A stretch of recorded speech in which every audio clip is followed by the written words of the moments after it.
இது TNPSC CDSC 9 post code number 504 OR இருக்குது அதோடது. இது வந்து எங்கே யூஸ் ஆகும் அப்படின்னா யூஜிடிஆர்பி மேக்ஸுக்கு யூஸ் ஆகும். இதில் என்ன பார்க்க போகிறோம் அப்படின்னு பார்த்தோம்னா ஓஆரில் கிராஃபிக்கல் மெத்தட் ஆஃப் எல்பிபி பார்க்க. ஸோ அப்படின்னா என்ன, கிராஃபிக்கல் மெத்தட்னா என்ன, எப்படி ப்ராப்ளம் சால்வ் பண்ணணும் அப்படிங்கிறத பார்க்க போகிறோம். இதில் அது ஃபஸ்ட்டு பார்த்துட்டோம்னா கிராஃபிக்கல் மெத்தட் வந்து எதுக்கு யூஸ் ஆகுது அப்படின்னா ஒரு எல்பிபி ஒரு லீனியர் ப்ரோக்ராமிங் ப்ராப்ளம்னா சால்வ் பண்ணிக்கலாம். அதில் மெயின் என்ன அப்படின்னா 2 டெசிஷன் வேரியபிள்ஸ் தான் இருக்கணும். 2 வேரியபிள்ஸ், அதாவது எக்ஸ் ஒய்யோ எக்ஸ் ஒன் ஒய் ஒன்னோ ஒய் ஒன் ஒய் டூ ஏதோ 2 வேரியபிள்ஸ் இருந்தால் மட்டும்தான் கிராஃபிக்கல் மெத்தட் யூஸ் பண்ண முடியும். இதில் இருக்க அதுக்கப்புறம் என்ன அப்படின்னா இது என்ன யூஸ் ஆகுது அப்படின்னா feasible region and determine the optimal solution.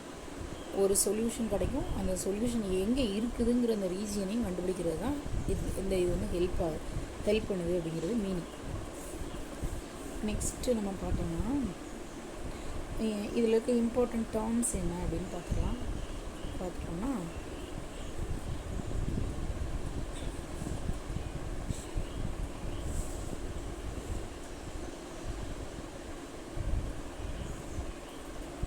இதில் இருக்க இம்பார்ட்டன்ட் டேர்ம்ஸ் பார்ப்போம். என்னென்னா ஃபஸ்ட்டு வந்து இதில் ஃபீஸிபிள் சொல்யூஷன் ஒன்று கொடுத்துருக்காங்களா, அது என்ன அப்படின்னா ஒரு சொல்யூஷன் வந்து எல்லா கன்ஸ்ட்ரெயின்ட்ஸையும் சாட்டிஸ்ஃபை பண்ணணும், நான் நெகட்டிவ் கண்டிஷன்ஸையும் சாட்டிஸ்ஃபை பண்ணணும். அதாவது நம்ம கான்ஸ்ட்ரெயின்ட்ஸ் அப்படின்னு சொல்லி நம்ம எழுதியிருப்போம். இப்படி எழுதியிருப்போம்ல 2x + 3y = 24, x + y = 10 இதையும் சாட்டிஸ்ஃபை பண்ணணும். x, y ≥ 0 இதையும் சாட்டிஸ்ஃபை பண்ணணும். அப்படி பண்ணிச்சுன்னா அதுக்கு பேர் தான் வந்து ஃபீஸிபிள் சொல்யூஷன் அப்படின்னு பேர். ஃபீஸிபிள் ரீஜியன் அப்படின்னா என்னென்னா இந்த ஃபீஸிபிள் சொல்யூஷன் எங்கே இருக்குதோ அந்த இடத்துக்கு பேர் தான் ஃபீஸிபிள் ரீஜியன். அடுத்தது ஆப்டிமல் சொல்யூஷன். இது என்ன அப்படின்னா அந்த ஃபீஸிபிள் சொல்யூஷனில் இருந்து நம்ம அப்ஜெக்டிவ் ஃபங்க்ஷனை அது வந்து எது சாட்டிஸ்ஃபை பண்ணுதோ அது பேர் தான் ஆப்டிமல் சொல்யூஷன். சப்போஸ் இப்படி இருக்குன்னு வச்சுக்கோங்க, ஒரு 4,5ன்னு ஒரு பாயிண்ட்டு, 2,3ன்னு ஒரு பாயிண்ட், இது மாதிரி ஒரு 5-6 பாயிண்ட் இருக்குது, ஏதோ ஒரு 5 பாயிண்ட்ஸ். இந்த பாயிண்ட்ஸில் நமக்கு கொஸ்டினில் அப்ஜெக்டிவ் ஃபங்க்ஷனில் மேக்ஸிமம் இசட் அப்படின்னு கொடுத்துருந்தாங்கன்னா இப்போ நான் 4,5 சப்ஸ்டியூட் பண்ணும்போது எனக்கு 15 ஆன்சர் வருது. 2,3 பண்ணும்போது 25 வருது, இன்னொரு இதில் 10 வருது, இன்னொன்றில் 0 வருது, இன்னொன்றில் 15 வருது. இந்த மாதிரி வரும்போது இதில் எது மேக்ஸிமம் வேல்யூ 50. இந்த 50 எதில் வந்துச்சு 4,5 வந்து, அந்த 4,5 தான் ஆப்டிமல் சொல்யூஷன். இது வந்து நம்ம எக்ஸாம்பிளில் இன்னும் டீட்டெயிலாக பார்க்கலாம். நான் இப்போ உங்களுக்கு சிம்பிளாக சொல்லியிருக்கேன். நெக்ஸ்ட்டு நான் ஒரு எக்ஸாம்பிளும் அப்புறம் இந்த முக்கியமான விஷயம் மட்டும் சொல்லிடுறேன். நீங்கள் மற்றதெல்லாம் புக்கில் ஒர்க் அவுட் பண்ணி பாருங்கள். இது ரிவிஷனுங்கிறதுனால நான் கடன்னு சொல்லிடுறேன்.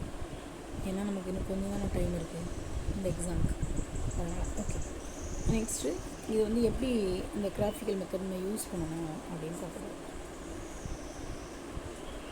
எப்படி யூஸ் பண்ணலாம், அதாவது என்னென்ன ஸ்டெப்ஸ் வந்து இன்வால்வ் ஆகிருக்குது அப்படிங்கிறத பார்க்கலாம். ஃபஸ்ட்டு ஸ்டெப் என்ன அப்படின்னா ஃபார்முலேட் த எல்பிபி. ஃபஸ்ட்டு என்ன செய்கிறோம், ப்ராப்ளம் கொடுத்தாங்கன்னா எல்பிபி ஃபார்முலேட் பண்ணணும். அவங்களே ஃபார்முலேட் பண்ணி கொடுத்துருந்தாங்கன்னா பிரச்சனை கிடையாது. அடுத்து இன்இக்வாலிட்டி கன்ஸ்ட்ரெயின்ட்ஸ், அதாவது லெஸ் ஆர் ஈக்குவல்ட்டுன்னு இருக்குல்ல, அதை எல்லாத்தையுமே நம்ம என்னவா கன்வெர்ட் பண்ணணும்னா ஈக்குவல்ட்டுன்னு சொல்லி ஈக்குவேஷனாக கன்வெர்ட் பண்ணிடணும். அடுத்தது ஸ்ட்ரைட் லைன்ஸ். இந்த ஈக்குவேஷனை வச்சு 2 ஈக்குவேஷன் இருக்கும், 2 ஈக்குவேஷனுக்கும் 2 கிராஃப் ட்ரா பண்ணணும். அதுக்கப்புறம் ஃபீஸிபிள் ரீஜியனை ஐடென்டிஃபை பண்ணணும், அந்த எங்கே வந்து அந்த சொல்யூஷன் கிடைக்குது அப்படின்னு சொல்லிட்டு. அடுத்து எல்லா கார்னர் பாயிண்ட்ஸ் எல்லாத்தையும் நோட் பண்ணிக்கணும். கார்னர் பாயிண்ட்ஸ் நோட் பண்ண பிறகு அப்ஜெக்டிவ் ஃபங்க்ஷனில் அதை சப்ஸ்டியூட் பண்ணணும். அதுக்கடுத்து மேக்ஸிமம் மினிமம் வேல்யூ என்னன்னு பார்த்துட்டு அதை நம்ம செலக்ட் பண்ணணும். அவ்வளோ நான் வந்து இதை உங்களுக்கு ப்ராப்ளம்னு சொல்லிடுறேன், அப்போ தான் ஈஸியாக இருக்கும் ப்ராப்ளம் வரும். இதில் வந்து முக்கியமான தியரம் என்ன அப்படின்னா ஒரு எல்பிபியில் ஆப்டிமல் சொல்யூஷன் ஒரே ஒரு ஆப்டிமல் சொல்யூஷன் தான் இருந்துச்சுன்னா அந்த ஆப்டிமல் சொல்யூஷன் எங்கே இருக்கும் அப்படின்னு பார்த்தோம்னா அந்த ஃபீஸிபிள் ரீஜியனில் இருக்கிற கார்னர் பாயிண்ட்டு, அந்த ஒரு எத்தனை கார்னர் பாயிண்ட் இருக்கோ அந்த கார்னர் பாயிண்ட்டில் தான் ஏதாவது ஒரு பாயிண்டில் தான் அது இருக்கும் கண்டிப்பாக. அதாவது ஆப்டிமல் சொல்யூஷன் ஃபீஸிபிள் ரீஜியனுக்கு உள்ளே தான் இருக்கும். கார்னர் பாயிண்ட் ஏதாவது ஒரு கார்னர் பாயிண்டில் தான் அது வந்து சாட்டிஸ்ஃபை ஆகணும்னு அர்த்தம். ரைட், இப்போது இது ப்ராப்ளம் போகும். ப்ராப்ளம் என்ன சொல்லியிருக்காங்கன்னா மேக்ஸிமைசேஷன் அப்படின்னு சொல்லி ப்ராப்ளம் கொடுத்துருக்காங்க. ஸோ இது வந்து நான் உங்களுக்கு கிராஃபாக போட்டால் தான் புரியும். இதில் என்ன போட்டிருக்காங்க அப்படின்னா மேக்ஸிமைஸ் அப்படின்னு ஒன்று கொடுத்துருக்காங்களா, மேக்ஸிமைஸ்னு ஒரு ப்ராப்ளம் கொடுத்தாச்சு. அதுக்கப்புறம் சப்ஜெக்ட் டு கன்ஸ்ட்ரெயின்ஸ் கொடுத்துருக்காங்க, 2 ஈக்குவேஷன் கொடுத்துருக்காங்க. 2 வேரியபிள் இருக்கான்னு பார்த்துக்கணும், 2 வேரியபிள் தான் இருக்குது. மேக்ஸிமைசேஷன் கண்டுபிடிக்கணும். ஃபஸ்ட்டு ஸ்டெப்பு ஃபார்முலேட் ஆகிருக்கான்னு பார்த்துட்டோம், அது முடிஞ்சிச்சு. செகண்ட் ஸ்டெப்பில் என்ன செய்யணும், இந்த லெஸ் ஆர் ஈக்குவல் டு எல்லாத்தையும் ஈக்குவேஷனாக கன்வெர்ட் பண்ணணும். அப்போ நமக்கு என்ன இருக்குது, X plus Y is equal to 4 அப்படின்னு ஒரு ஈக்குவேஷன் இருக்குது. அடுத்து என்ன இருக்குது, X plus 3y equal to 6 அப்படின்னு ஒரு ஈக்குவேஷன் இருக்குது. இந்த 2 ஈக்குவேஷனுக்கு அப்புறம் நம்ம என்ன செய்யணும், இந்த ரெண்டுத்தையும் கிராஃப் ட்ரா பண்ணி அதுக்கப்புறம் அடுத்த ஸ்டெப். ஸோ கிராஃப் ட்ரா பண்ணுறதுக்கு ஒரு ஃப்ரெஷ்ஷாக ஒரு பேஜ் எடுத்துக்கிறேன். இப்போ x plus Y equal to 4ன்னு கொடுத்துருக்காங்களா. அடுத்து இன்னும் என்னது, x plus 3y equal to 6. x plus 3y equal to 6. இப்போ நம்ம என்ன பண்ணுவோம் அப்படின்னா பாயிண்ட்டை கண்டுபிடிக்கணும். ஸோ பாயிண்ட் என்ன, இங்கே x plus y equal to 4. சரி, நமக்கு பாயிண்ட்டை விட சரி பாயிண்ட்டே போட்டுக்கலாம். இங்கே தான் எக்ஸ் வேல்யூ போடுறோம்னு வச்சுக்கோங்க, இங்கே ஒய் வேணும். இப்போ எக்ஸுக்கு பதிலாக நான் 0 போடுறேன். இப்போ ஒய் என்ன கிடைக்கும், 4 கிடைக்கும். கரெக்டாக. இப்போ ஒய்க்கு 0 போட்டேன்னா எக்ஸுக்கு 4 கிடைக்கும். ரைட்டா. இது இருக்கட்டும், வேணுங்கிற பாயிண்ட் அப்புறமா யூஸ் பண்ணிக்கலாம். அடுத்து இதே மாதிரி இங்கேயும் அதே மாதிரி எக்ஸ் ஒய் போட்டுக்கலாம். எக்ஸ் ஒய் இப்போ எக்ஸுக்கு நான் 0 போட்டேன்னா ஒய்க்கு என்ன கிடைக்கும், 2 கிடைக்கும். ஒய்க்கு 0 போட்டேன்னா இது 6 கிடைக்கும். சரி, இப்போ நம்ம இது வந்து ஒரு ஸ்ட்ரெயிட் லைனாக ட்ரா பண்ணலாம். வேறு இதை யூஸ் பண்ணிக்கலாம். இப்போ இது ஃபஸ்ட்டு என்னது 0,4ன்னு ஒரு பாயிண்ட்டா, 1 2 இங்கே 1 4. நம்ம 0,4 எக்ஸ் ஆக்சிஸில் 0, இங்கே 4னா இந்த பாயிண்ட். அடுத்த பாயிண்ட் என்னது, இங்கே வந்து 0,4ன்னு ஒரு பாயிண்ட்டு, 4,0ன்னு ஒரு பாயிண்ட், இங்கே 0,2ன்னு ஒரு பாயிண்ட்டு, 6,0ன்னு ஒரு பாயிண்ட். ரைட். அடுத்து 4,0 போடுமா. ஸோ இங்கே 4 இது 0, அப்போ இந்த பாயிண்ட். இப்போ இந்த ரெண்டையும் என்ன செய்யணும்னா ஜாயின் பண்ணி வச்சுக்கணும். ஏன்னா இது ஒரு ஸ்ட்ரைட் லைன். இதுதான் நம்ம ஃபஸ்ட் ட்ரா பண்ணியிருக்கோம்ல, இதோட அதாவது X plus Y equal to 4 இந்த ஈக்குவேஷனோட கிராஃப் தான் இது. அடுத்த கிராஃப் இதை பண்ணணும். ஸோ அதுக்கு ஃபஸ்ட்டு பாயிண்ட் பிரிச்சுக்கலாம். 0,2ங்கிறது ஒரு பாயிண்ட். 0,2 எங்கே வரும், எக்ஸ் ஆக்சிஸில் 0, இங்கே 2, அப்போ இந்த பாயிண்ட். அடுத்து 6,0, அப்போ இங்கே 5, இங்கே 6 இருக்கும், இங்கே 6,0. இப்போ இந்த ரெண்டையும் நம்ம ஜாயின் பண்ணணும். இந்த ரெண்டு இது ஜாயின் பண்ணோன்னா இது ஒரு ஸ்ட்ரெயிட் லைன். இது எதோட ஸ்ட்ரெயிட் லைன்னா x plus 3y is equal to 6 இதோட ஸ்ட்ரெயிட் லைன். இப்போ என்ன கேட்டிருக்காங்க நமக்கு கொஸ்டின் அப்படின்னா, வேறு லைட் கலர் எடுத்துக்கிறேன். இப்போ என்ன சொல்லியிருக்காங்க நமக்கு கொஸ்டின் என்ன சொல்லியிருந்தாங்கன்னா, எக்ஸ் ப்ளஸ் ஒய்யை விட less or equal to 4. Less or equal டுனா கீழே, இதுவும் less or equal to. So less or equal to அப்படிங்கிறதுனால இந்த x plus Y equal to 4 அப்படின்னு சொல்லியிருக்கல, எக்ஸ் ப்ளஸ் 3y ப்ளஸ் 6 இருக்குல்ல, இதுக்கும் லெஸ் ஆர் ஈக்குவல் டு கண்டுபிடிக்கணும், இதுக்கும் லெஸ் ஆர் ஈக்குவல் டு கண்டுபிடிக்கணும். லெஸ் ஆர் ஈக்குவல் டுனா என்ன மீனிங், கீழே இப்படி இருக்கும்னு அர்த்தம். அப்போ இந்த ஏரியா தான் நமக்கு feasible region. Less or equal டுன்னு சொன்னதுனால கீழே, கிரேட்டர் தான் கொடுத்துருந்தாங்கன்னா மேலே போகும். ஸோ இதுதான் எனது ஃபீஸிபிள் ரீஜியன். ஸோ இந்த ஃபீஸிபிள் ரீஜியனில் நம்ம என்ன கண்டுபிடிக்கணும் அப்படின்னா கார்னர் பாயிண்ட் கண்டுபிடிக்கணும். ஸோ இங்கே ஒரு கார்னர் பாயிண்ட் இருக்கா, இங்கே ஒரு கார்னர் பாயிண்ட் இருக்கா, இங்கே ஒரு கார்னர் பாயிண்ட் இருக்கா, இங்கே ஒரு கார்னர் பாயிண்ட். ஸோ இந்த கார்னர் பாயிண்ட் செக் பண்ணுறதுக்கு நான் வழி சொல்லிடுறேன். ஸோ இது 0,0ன்னு ஒரு பாயிண்ட்டு. அடுத்து இது என்னது,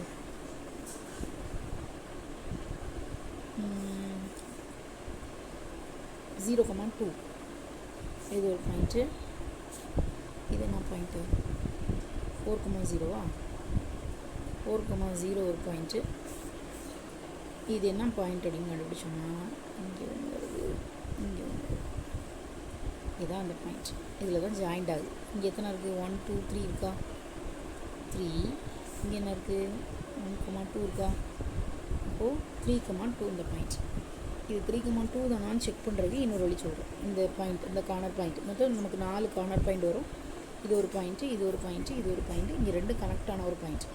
இந்த கனெக்டான பாயிண்ட்டு 3,2 கரெக்டு தானா அப்படின்னு நம்ம பார்க்குறதுக்கு இந்த 2 ஈக்குவேஷனையும் சால்வ் பண்ணணும். அதை நான் அப்புறம் சொல்கிறேன். ஸோ இப்போ நமக்கு 4 பாயிண்ட்ஸ் கிடச்சிருச்சா. 0,2,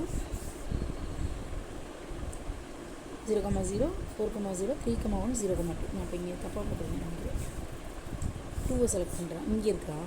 அப்போ இங்கே வந்து இங்கே வர்றதுனால என்ன வரும், 1 வருது. 3,1 வருது. நமக்கு ரஃபாக போட்டதுனால நான் உங்களுக்கு நான் இது எப்படி கண்டுபிடிக்கணும் 3,1ங்கிறதையும் சொல்லிடுறேன். ஓகே, இப்போ நமக்கு 3 பாயிண்ட்ஸ் கிடச்சிருச்சா. 4 பாயிண்ட்ஸு. இந்த கார்னர் பாயிண்ட்ஸ் 4 பாயிண்ட்ஸ் கண்டுபிடிச்சிருக்கோம். ஸோ ஃபஸ்ட்டு என்ன பண்ணோம், ஃபார்முலேட்டாக இருக்குதான்னு பார்த்தோம். அடுத்து ஈக்குவேஷன் போட்டோம். ஈக்குவேஷன் போட்ட பிறகு நம்ம என்ன பண்ணோம், கிராஃப் ட்ரா பண்ணி 4 கார்னர் பாயிண்ட்ஸும் கண்டுபிடிச்சிருக்கோம். இதில் இந்த 3,1 கண்டுபிடிக்கிறது மட்டும் நான் ஒரு ஸ்டெப்பு உங்களுக்கு சொல்கிறேன். அது இந்த எக்ஸாம் சம் முடிஞ்ச பிறகு சொல்கிறேன். ஓகே, நெக்ஸ்ட்டு 4 கார்னர் பாயிண்ட்டை கொஸ்டினில் சப்ஸ்டியூட் பண்ணுறோம். கொஸ்டின் என்ன, 3x + 5y. ஃபஸ்ட்டு 0 போடும். 3க்கு எக்ஸுக்கும் 0, ஒய்க்கும் 0. அப்போ வேல்யூ என்ன, 0. இப்போ இங்கே எக்ஸுக்கு 4, அப்போ 3 × 4 + 5 × 0. ஸோ என்ன ஆயிரும், 12 + 0 12 வந்துருச்சா. அடுத்து 3,1, 3 × 3 + 5 × 1, 9 + 5 14. அடுத்தது 0,2, 3 × 0 + 5 × 2. இப்போ 0 + 2 10. இதில் மேக்ஸிமம் வேல்யூ இது, இதுதான் மேக்ஸிமம் வேல்யூ. அப்போ மேக்ஸிமம் வேல்யூ எந்த பாயிண்டில் வந்திருக்கு, 3,1. ஸோ 3,1 தான் ஆப்டிமல் சொல்யூஷன். புரிஞ்சா, 3,1 தான் ஆப்டிமல் சொல்யூஷன். சரி, இதே மாதிரி அடுத்து உங்களுக்கு என்ன கொடுத்துருக்காங்கன்னா,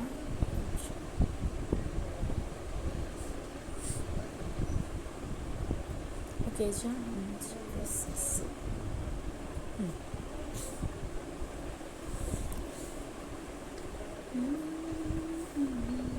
ஓகே, இதில் இது மாதிரி இன்னொரு எக்ஸாம்பிள் உங்களுக்கு கொடுத்துருக்காங்க. இது நீங்கள் என்ன செய்யணும், போட்டு பார்த்துக்கோங்க. அந்த இது எப்படி வந்து இந்த பாயிண்ட் கண்டுபிடிக்கணும் அப்படின்னு சொன்னால அதை நான் உங்களுக்கு அப்புறமா சொல்கிறேன். ஓகே, நெக்ஸ்ட்டு மல்டிபிள் ஆப்டிமல் சொல்யூஷனுக்கு ஒரு எக்ஸாம்பிள். மல்டிபிள் ஆப்டிமல் சொல்யூஷனுக்கு ஒரு எக்ஸாம்பிள் இருக்குது.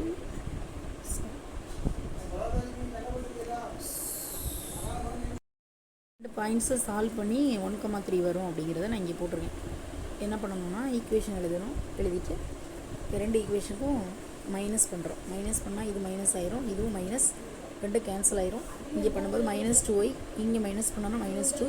ஸோ ஒய் வேல்யூ 1 கிடைக்கும். ஒய் வேல்யூ 1 இங்கே சப்ஸ்டியூட் பண்ணோன்னா எக்ஸ் வேல்யூ 3 கிடைக்கும். இங்கே மாற்றி, ஸோ ஒய் வேல்யூ போட்டோன்னா இங்கே எக்ஸ் கிடைக்கும். X value 3. ஸோ நமக்கு கிடைக்கிற அந்த ஈக்குவேஷன், அந்த பாயிண்ட் வந்து 3,1. அந்த 3,1 தான் இங்கே போட்டிருப்பாங்க. சரி, அடுத்து மல்டிபிள் ஆப்டிமல் சொல்யூஷனுக்கு உங்களுக்கு இங்கே ப்ராப்ளம் கொடுத்துருக்காங்க.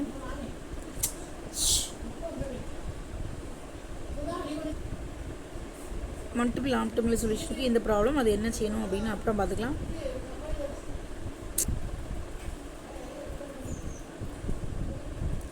நெக்ஸ்ட்டு அன்பவுண்டட் சொல்யூஷனுக்கு இங்கே ஒரு ப்ராப்ளம் இருக்குது. இன்ஃபீஸிபிள் சொல்யூஷனுக்கு ஒரு ப்ராப்ளம் இருக்குது. இதை நீங்கள் அப்புறமா ட்ரை பண்ணுங்கள். நான் எப்படி செய்யணும் அப்படிங்கிறத, அதாவது எப்படி பண்ணால் என்ன ஆன்சர் வரும் அப்படிங்கிறத நான் உங்களுக்கு இதில் ஷார்ட்டாக சொல்லிடுறேன். ஒரு எக்ஸாம்பிள் வச்சு நான் உங்களுக்கு சொல்லிடுறேன். ஓகே, இந்த டேப்லெட்லாம் பார்க்குறதுக்கு முன்னாடி நான் வந்து உங்களுக்கு ஒரு பிக்சர் காமிக்கிறேன். அப்போ உங்களுக்கு புரியும். இப்போது நம்ம ஆல்ரெடி அங்கே பார்த்த அதே இதில் தான் இங்கே பார்த்தோன்னு வச்சுக்கோங்க. இங்கே என்ன இருக்குது அப்படின்னா, ஃபீஸிபிள் சொல்யூஷன் இங்கே இருக்கா. இங்கே ஒரு கார்னர் பாயிண்ட் இருக்கும், இங்கே ஒரு கார்னர் பாயிண்ட்டு, இங்கே ஒரு கார்னர் பாயிண்ட், இங்கே ஒரு corner point. So 4 corner point இருக்குதா. இந்த 4 கார்னர் பாயிண்ட்டை எடுத்து என்ன பண்ணியிருக்காங்க, 4 கார்னர் பாயிண்ட்டை எடுத்து வேல்யூ கண்டுபிடிச்சிருக்காங்க. ஸோ வேல்யூ கண்டுபிடிக்கும்போது அங்கே என்ன ஆயிடுச்சு, 1 0, 1 8, 1 10, 1 10. அப்போ இங்கே எத்தனை வேல்யூ இருக்குது, மேக்ஸிமம் வேல்யூ 2 இருக்குது. அப்போது இது வந்து என்ன மீனிங் அப்படின்னா, இந்த மாதிரியும் வரலாம், அதாவது 2 ஆப்டிமல் சொல்யூஷனும் இருக்கலாம். நமக்கு கிடச்சது வந்து யூனிக் ஆப்டிமல் சொல்யூஷன். இது வந்து 2 ஆப்டிமல் சொல்யூஷன் இருக்குது அப்படின்னு சொல்லிட்டு அதான் இங்கே போட்டிருப்பாங்க. There exist and alternative optima, இன்னொரு ஆப்டிமாவும் இருக்குது அப்படின்னு சொல்லிட்டு. அடுத்தது நம்ம பார்த்தோம்னா இதிலேயே இன்னொன்று இருக்குது, அன்பவுண்டட் சொல்யூஷன். ஸோ இது அன்பவுண்டட் சொல்யூஷன் அப்படின்னா என்னென்னா, இங்கே பாருங்கள், உள்ளேயே வந்திருக்காது. இங்கே நம்மலாம் இந்த இதுக்குள்ளே கவர் ஆனால் தான் நம்ம பவுண்டட் ஃபீஸிபிள் ரீஜியன் சொல்லுவோம்ல, இந்த ஃபீஸிபிள் ரீஜியன் வந்து இதுக்குள்ளே கவர் ஆச்சுன்னா நம்மளால் கண்டுபிடிக்க முடியும். ஆனால் இங்கே பாருங்கள் கவர் ஆகலை, அதனால் இது வெளியில் போயிடுச்சா, அதனால் இதுக்கு பேர் அன்பவுண்டட் ரீஜியன். இதை நம்ம எப்படி ஐடென்டிஃபை பண்ணணுங்கிறது ஷார்ட்கட் சொல்கிறேன் எடுத்து. அப்புறம் இதுவா நெக்ஸ்ட்டு இன்னொன்று பார்த்தீங்கன்னா இன்ஃபீஸிபிள் சொல்யூஷன். இன்ஃபீஸிபிள் சொல்யூஷன் எப்படி இருக்கும் பாரு, இந்த மாதிரி இருக்கும். எங்கே போய் ஃபீஸிபிள் ரீஜியன் இருக்குது அப்படின்னு பார்த்தோம்னா இங்கே ஒன்று இருக்குது, இங்கே ஒன்று இருக்குது, சம்மந்தமே இல்லாமல் இருக்குதா, இது இன்ஃபீஸிபிள். இது எப்படி வந்து நம்ம ஷார்ட்கட்டில் கண்டுபிடிக்கணும் அப்படின்னு பார்த்தீங்கன்னா, இங்கே பாருங்கள் லெஸ்ஸனார் ஈக்குவல் இருக்கும், இங்கே கிரேட்டர் தான் இருக்கும். அதாவது ஒரு லெஸ்ஸனார் ஈக்குவல் டு ஒரு கிரேட்டர் தான் ஈக்குவல் டு இருந்துச்சுன்னா இன்ஃபீஸிபிள் சொல்யூஷன். சரியா, இங்கே பார்த்தீங்கன்னா ரெண்டுமே கிரேட்டர் தான் ஈக்குவல் டு இருக்கும், ரெண்டுமே கிரேட்டர் அப்படி இருக்கும். அப்படி இருந்துச்சுன்னா அன்பவுண்டட் சொல்யூஷன், அன்பவுண்டட் சொல்யூஷன். சரியா, ஸோ இப்போ நம்ம அந்த டேப்லெட் கொடுத்துக்கலாம். இப்போ பாருங்கள், அன்பவுண்டட் சொல்யூஷனுக்கு என்ன இருக்கும், ரெண்டுமே கிரேட்டர் தான் ஈக்குவல் டு இருக்கும். இன்ஃபீஸிபிள் சொல்யூஷனுக்கு என்ன இருக்கும், ஒன்று லெஸ் தான் ஈக்குவல் டு, இன்னொன்று கிரேட்டர் தான் ஈக்குவல் டு. அடுத்து ஆப்டிமல் சொல்யூஷன், மல்டிபிள் ஆப்டிமல் நம்ம பார்த்தோம். இது எப்படி இருக்கும்னா, objective line coincides with an edge. ஒரு எட்ஜில் அந்த அப்ஜெக்டிவ் லைன் வந்து என்ன செஞ்சிருக்கோம், கோயின்சைட் ஆகிருக்கும். நான் காமிச்சேன்.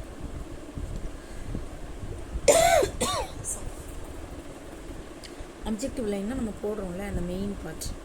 இது நான் வந்து உங்களுக்கு ஃபஸ்ட்டு போட்டு காமிக்கிறேன் நினைக்கிறேன். இந்த இடத்துல இந்த லைன் ஃபஸ்ட்டு இதுக்கு நம்ம ட்ரா பண்ணுவோம்ல, கொடுத்துருக்க ப்ராப்ளமுக்கு. நான் உங்களுக்கு போடும்போதே கொடுத்துருக்க ப்ராப்ளமுக்கு நான் வந்து உங்களுக்கு கிராஃப் போடலை, இந்த ரெண்டையும் மட்டும் தான் போட்டேன். ஆனால் இது போடணும், சாரி.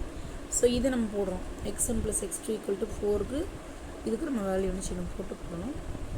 இப்போ நமக்கு இந்த கொடுத்துருக்க ப்ராப்ளம் இருக்குது, சாரி இந்த இருக்குல்ல கொடுத்துருக்க ப்ராப்ளம், சாரி இது இல்லை, கொடுத்துருக்க ப்ராப்ளமுக்கு நம்ம லைன் ட்ரா பண்ணோன்னா அந்த லைன் எங்கே வருது, இங்கே இந்த வருதுல்ல, இந்த டாட்டர் லைன். இந்த டாட்டர் லைனும் ஏதாவது ஒரு லைனும் நினச்சோம்னா கோயின்சைட் ஆகும். சரி பேரலல் இருக்குதா, ஒரே மாதிரி இருக்குது பேரலல், இதுவும் பேரலலாக இருக்குதா. இந்த மாதிரி இருந்துச்சுன்னா நமக்கு மல்டிபிள் ஆப்டிமல் சொல்யூஷன் வரும் அப்படின்னு சொல்லியிருக்காங்க. Right, okay. நெக்ஸ்ட்டு இது வந்து என்ன, ஒரு கார்னர் பாயிண்டில் தான் நமக்கு வந்து பெஸ்ட் வேல்யூ கிடைக்கும். அதுக்கு வந்து யூனிக் ஆப்டிமம், ஒரே ஒரு ஆப்டிமம் இருக்குன்னு அர்த்தம். கார்னர் பாயிண்டில் எதெல்லாம் பெஸ்ட் வேல்யூ வருதோ அதெல்லாம் ஆப்டிமல் சொல்யூஷன்ஸ்னு அர்த்தம். அடுத்து டிஆர்பி இம்பார்ட்டன்ட் பாயிண்ட்ஸ் மட்டும் நம்ம இதில் பார்த்துடலாம். என்னென்னா என்ன கொடுத்துருக்காங்க, கிராஃபிக்கல் மெத்தடு வந்து எப்போ யூஸ் ஆகும்னா 2 வேரியபிள் இருக்கும்போது யூஸ் ஆகும். காமன் ரீஜியன், அந்த கன்ஸ்டன்ட்ஸ் எங்கெல்லாம் இது வந்து சாட்டிஸ்ஃபை பண்ணுதோ அந்த ரீஜியனுக்கு பேர் ஃபீஸிபிள் ரீஜியன். அடுத்து ஒரு ஆப்டிமம் இருக்குது அப்படின்னா அந்த ஆப்டிமம் எங்கே இருக்குன்னா ஒரு கார்னர் பாயிண்டில் இருக்கும். நிறைய ஆப்டிமல் சொல்யூஷன்ஸ் வந்து இருந்துச்சுன்னா அந்த அப்ஜெக்டிவ் ஃபங்க்ஷன் வந்து பேரலாக இருக்கும். நான் பேரலல் லைன் இப்படி ட்ரா பண்ணி காமிச்சேன்ல அது. அடுத்து நோ காமன் ஃபீஸிபிள் ரீஜன், இந்த எல்பிபி வந்து இன்ஃபீஸிபிளாக இருந்துச்சுன்னா அங்கே ஃபீஸிபிள் ரீஜனே இருக்காது, காமன் ஃபீஸிபிள் ரீஜன் இருக்காது. அதாவது நம்ம இங்கே அங்கே ஒன்று பார்த்தோம்ல, இப்படி போட்டிருந்தாங்களா, இந்த இங்கே ஒன்று, அடுத்து இங்கே ஒன்று இப்படி போட்டிருந்தாங்களே, காமனாக இல்லாமல் தனித்தனியாக நிற்கும். அப்படி இருந்துச்சுன்னா அது வந்து இன்ஃபீஸிபிள். அடுத்து ஒரு அப்ஜெக்டிவ் வேல்யூ வந்து கேன் இம்ப்ரூவ் இன்டெஃபினெட்லி, அதால் வந்து இன்டெஃபினெட்லி இம்ப்ரூவ் பண்ண முடியாது. அதாவது less than equal to greater than equal to அந்த மாதிரி இருந்துச்சு, பட் நம்மளால் கண்டுபிடிக்கவே முடியாது அந்த அப்ஜெக்டிவ் வேல்யூவை அப்படின்னா அது வந்து அன்பவுண்டட் சொல்யூஷனில் இருக்கும்னு அர்த்தம். அடுத்து இன்டர்செப்ஷன், ஓகே இது யூஸ் ஆகாது. அவ்வளோதான். நெக்ஸ்ட் வீடியோவில் நம்ம நெக்ஸ்ட் மெத்தட் பார்ப்போம், சிம்ப்ளெக்ஸ் மெத்தட். தேங்க்யூ.